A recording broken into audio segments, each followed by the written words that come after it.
Welcome back, folks, to yet another edition of the Babe's Corner podcast. I am your host, as always, Mike Bibbins. We're back on the film side today. I have three movies that I watched this week that we're going to be talking about on this podcast, and I think I finally have a good method for both how I want to record these and then how I want to release them as well, because I do want to try to increase the engagement on these podcasts versus the sports one, where all the attention currently is, and wasn't really the intention of this podcast. I mean, obviously I'm going to keep doing it because it has worked. It's been effective in getting people's attention. So I'll definitely keep the sports with it. That was always kind of the goal, but just not as heavily as I've been doing it.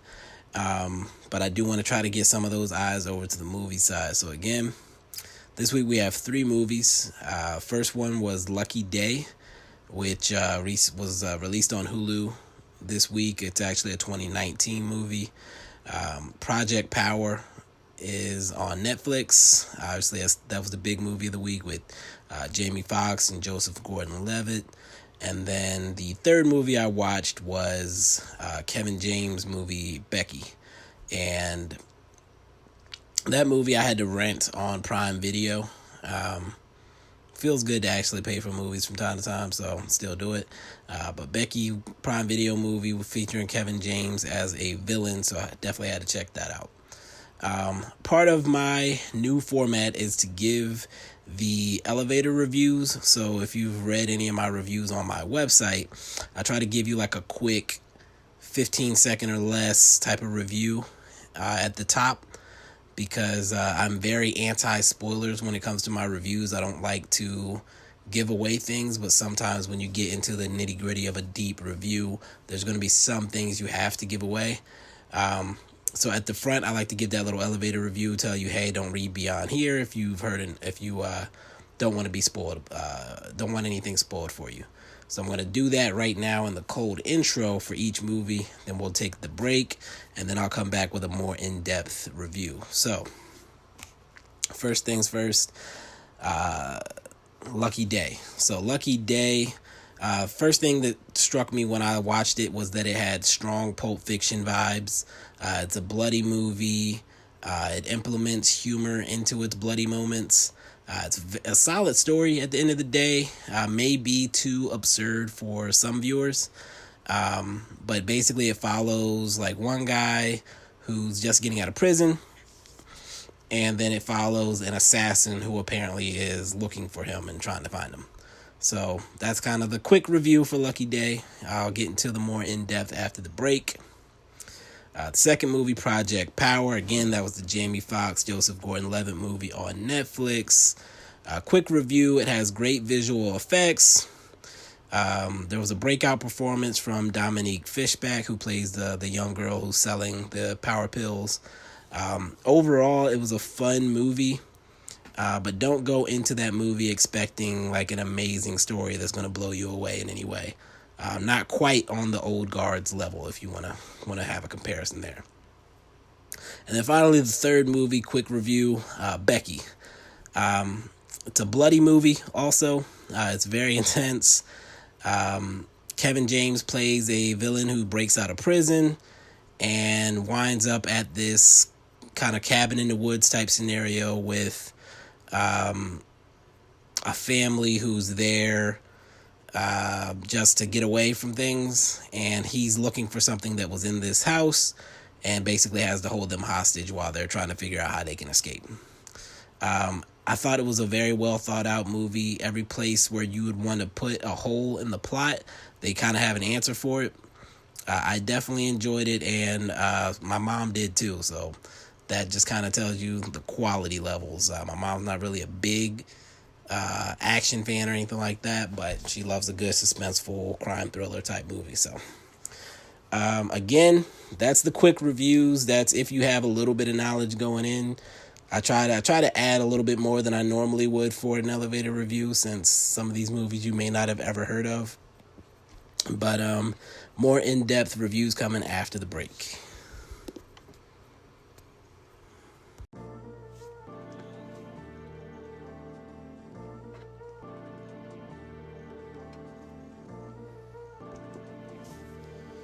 Okay, we are back, and I'm just going to jump straight into it. The first movie that we're going to talk about is Lucky Day, which, as I told you, was a 2019 movie that came to Hulu officially this week. There's no real big names in the cast. There's some faces you may recognize from smaller roles in other movies, or maybe you're just a fan of these people, but standout performances in this one for me were from Nina Dobrev, who plays the wife of the main character, Clifton Collins Jr., who plays a over-the-top probation officer of the main character, and then Ella Ray Quinn, who plays the main character's daughter. So what's it about, right?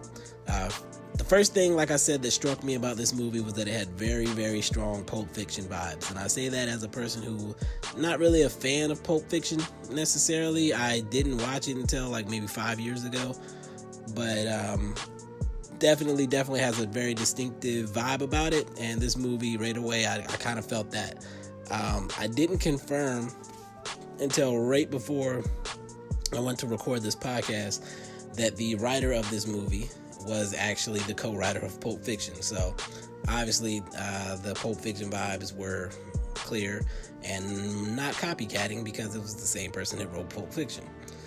So what's the story about? Once again, it's a guy. In the beginning, a guy gets out of jail.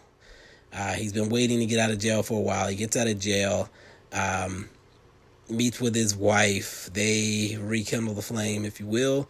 You see that he has his daughter. Some things have changed since he's been gone, but basically all that is all happy and fun. He talks about not going back to what he was doing before he went to prison, blah, blah, blah, blah, blah. Meanwhile, we have an assassin landing in Los Angeles off a plane, a French assassin with a weird haircut and a goofy accent. Lands in LA, immediately goes to committing heinous crimes like in broad daylight. And it's clear he's come to LA for a purpose. And it just kind of goes back and forth between the two until they eventually are to meet. So the guy and his wife and the kid and his friends, all of them are very like low key, and it's his first day out. He's just reacclimating himself to society. And you get interested in them. You root for them. You want whatever their plans are to work for them. You want things to go well for our main character. I believe his name was Red. And at the same time, you see how crazy this villain is, and you're wondering, first of all, why is this guy after him? Like, what did he do? Because we don't get real details about what happened until later in the movie. We get like some little bits and pieces here and there. They kind of hint to us what occurred, but we don't get the real answer until closer to the climax of the movie. Our villain has killed people in airport, or not necessarily in the airport, but like in the parking garage of the airport. He's gone to a bar and killed people. He's killed people on the street.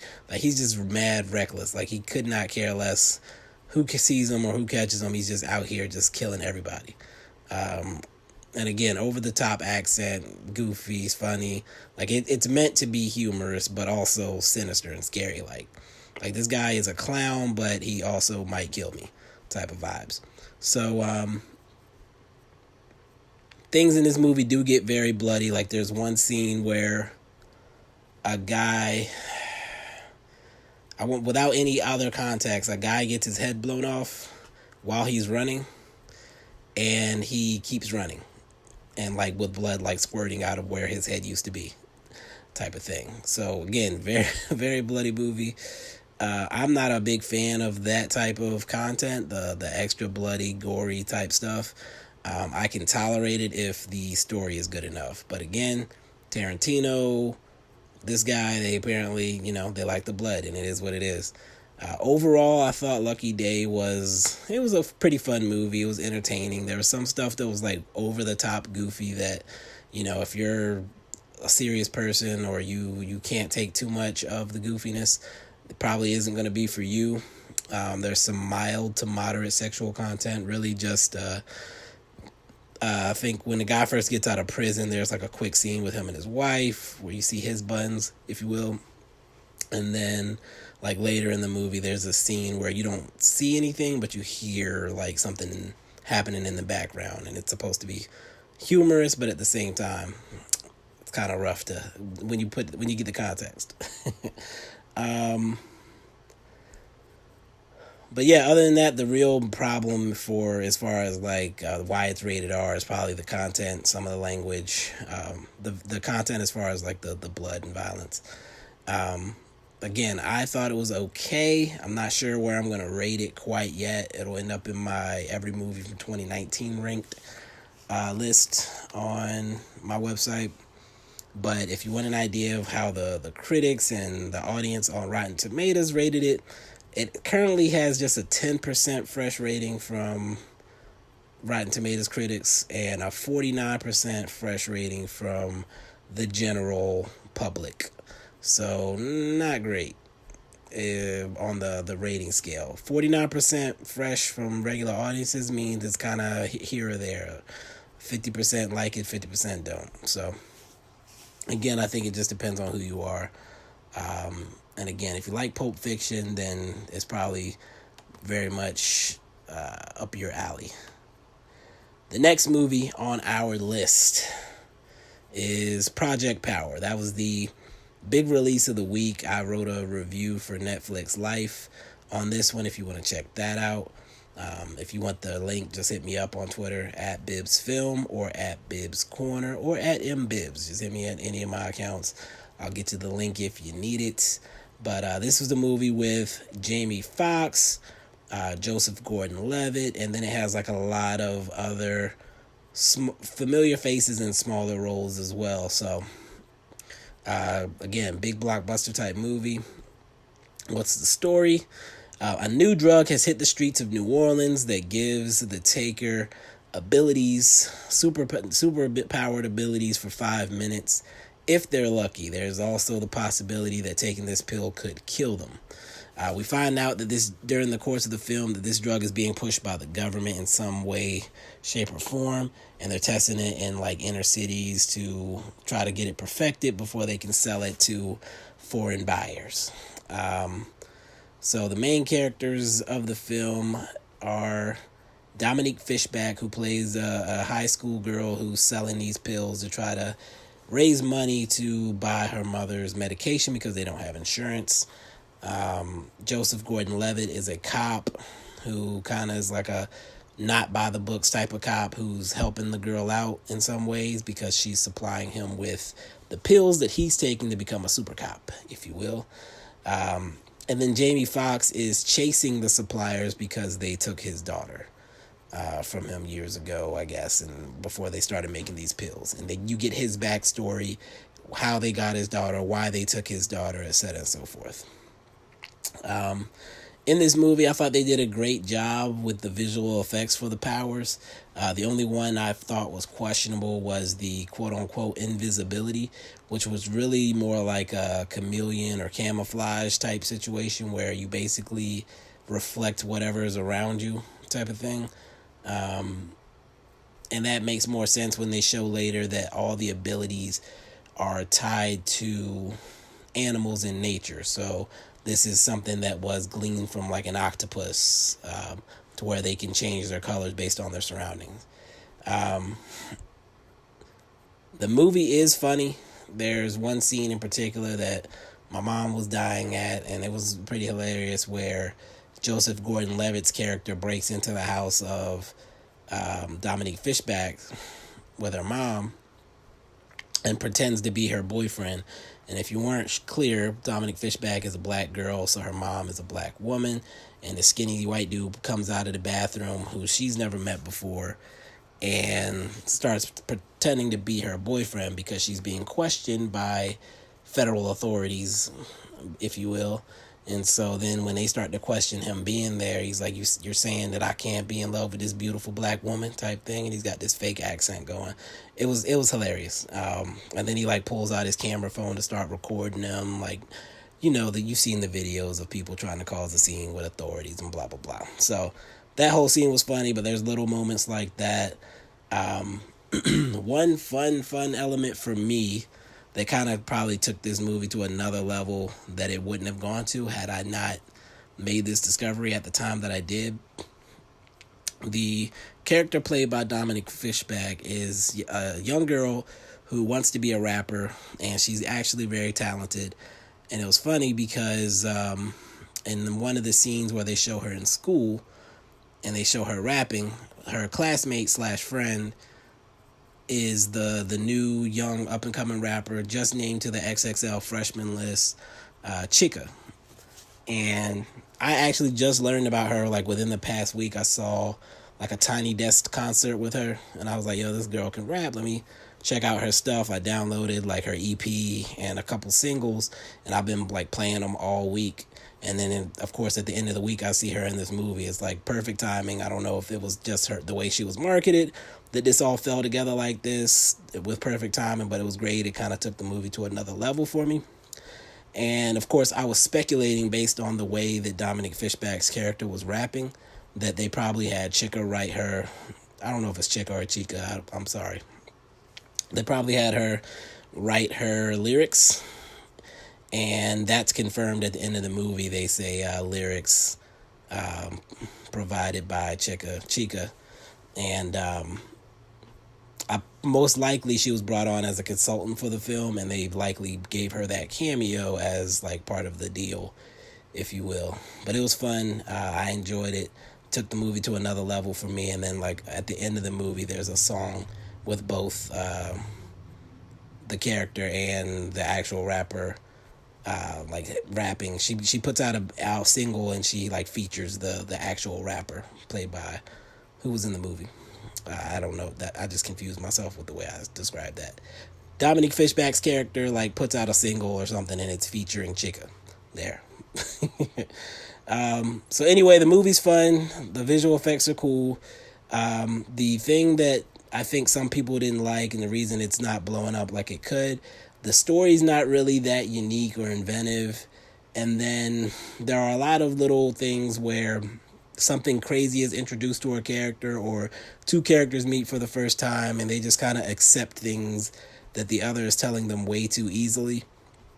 I'm guessing most likely that the movie probably was initially filmed 30 minutes or more longer than it is, and they had to take a lot of stuff out.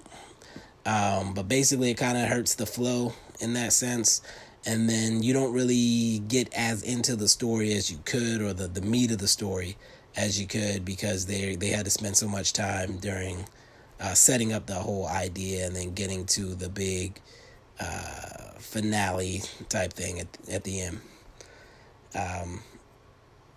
But yeah, I thought, I thought it was entertaining enough.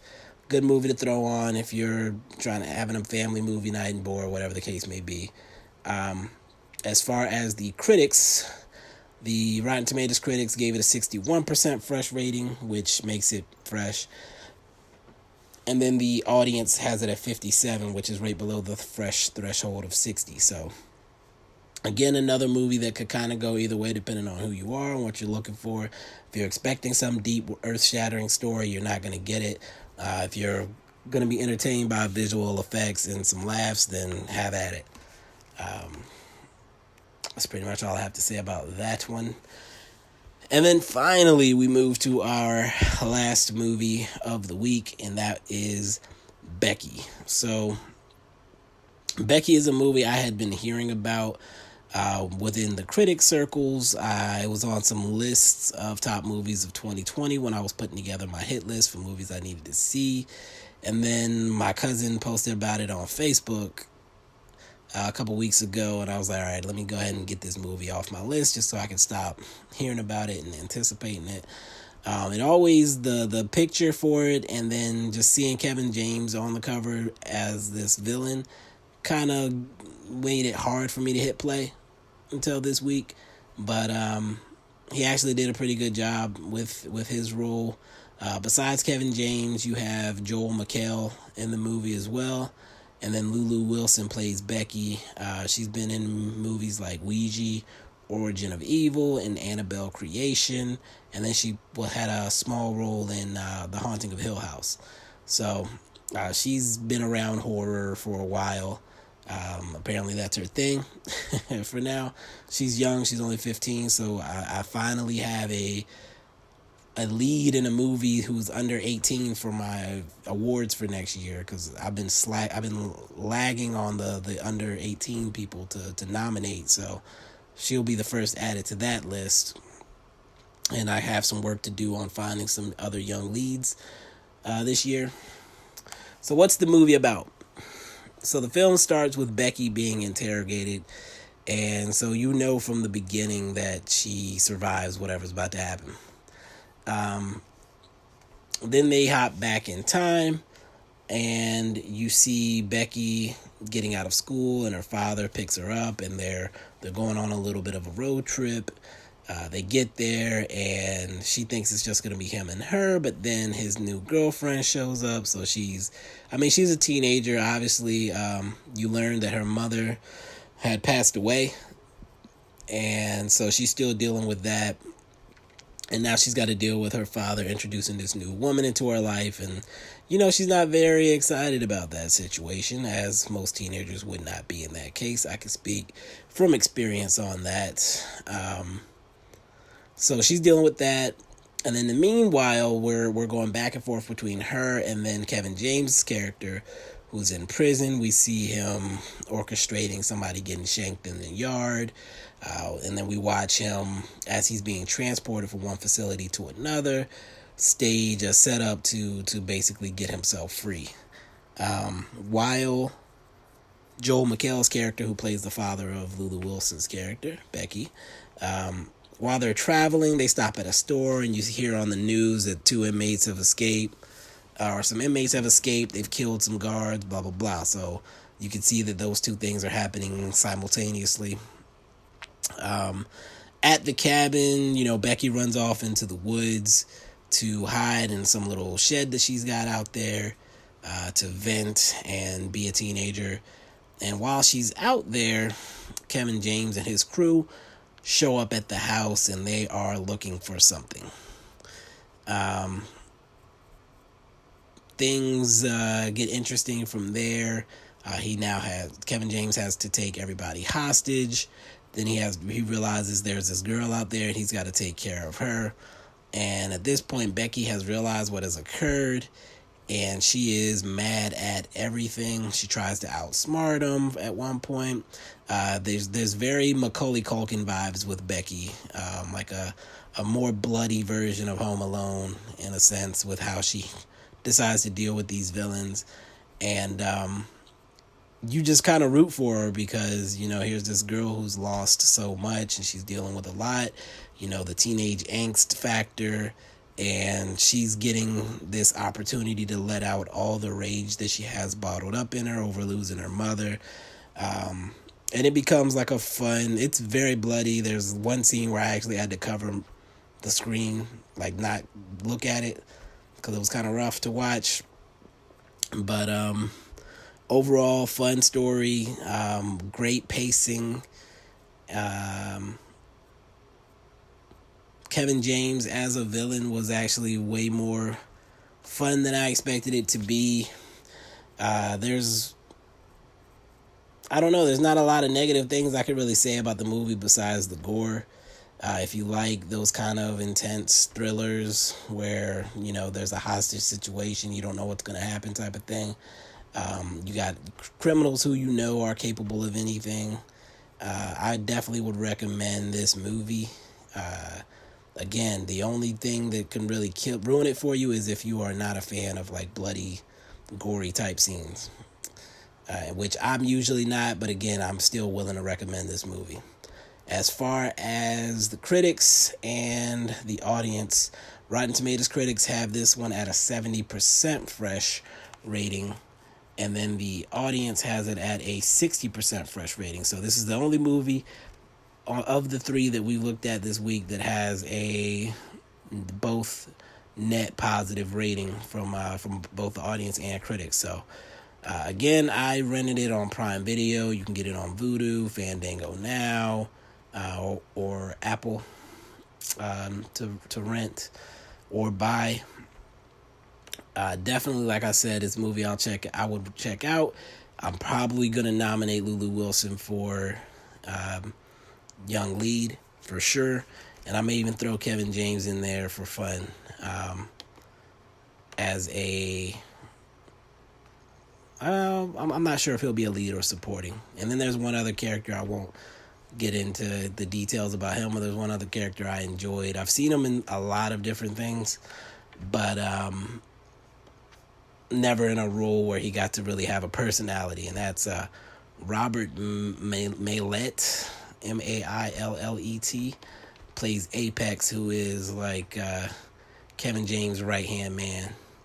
So really huge dude. I think he used to be a wrestler, and I don't know, huge dude. He usually just plays hired muscle in everything that I've seen him in. So it was great to see him get to talk and have a personality. But again, Becky, best movie I saw this week. Project Power number 2, Lucky Day number 3. If I had to rank these 3 in order. If you have any questions about either of the 3, definitely hit me up on Twitter at BibbsFilm, at Bibbs Corner, or at MBibbs. It was a fun week for movies. I'm probably going to catch an indie or 2 this week. Looking forward to that, and I will catch you then. Peace.